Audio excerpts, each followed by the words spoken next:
Et l'Union africaine des transporteurs publics en campagne de charme à travers la sous-région. Première étape, le Congo-Brazzaville, où le directeur général de la Société gabonaise des transports, par ailleurs vice-président de l'Union, a été reçu en audience par le ministre congolais des Transports et de l'Aviation civile. Reportage.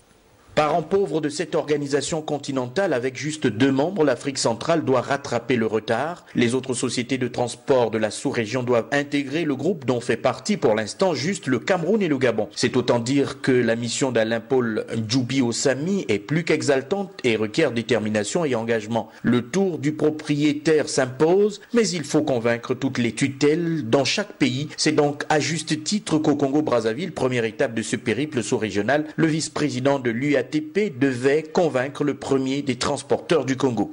J'ai justement pour mission de faire en sorte que les autres structures qui gèrent le transport en Afrique centrale adhèrent à l'Union africaine des transports publics, parce que plus nous serons nombreux, mieux nous gagnerons au niveau de l'Afrique centrale, parce que nous pourrons former un bloc et revendiquer un certain nombre d'éléments.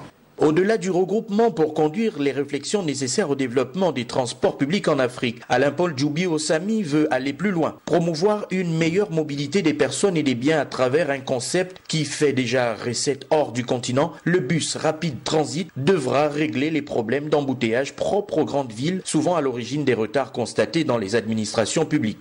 Celui qui utilisera son propre moyen de transport passera par les routes ordinaires qui sont déjà encombrées, nous le savons.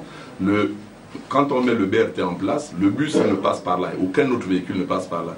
Et on va constater au fur et à mesure que celui qui emprunte le bus arrivera au travail, en partant à la même heure, il arrivera au travail avant celui qui a emprunté son véhicule ordinaire. Le porte-parole des transports collectifs africains auprès des décideurs nationaux et internationaux a reçu l'accord total du Congo-Brazzaville. L'Union des transporteurs publics africains poursuit sa campagne sous-régionale en droite ligne des accords signés avec son pendant international, l'Union internationale des transports publics, lequel accord prévoit un nécessaire transfert des technologies entre le Nord et le Sud.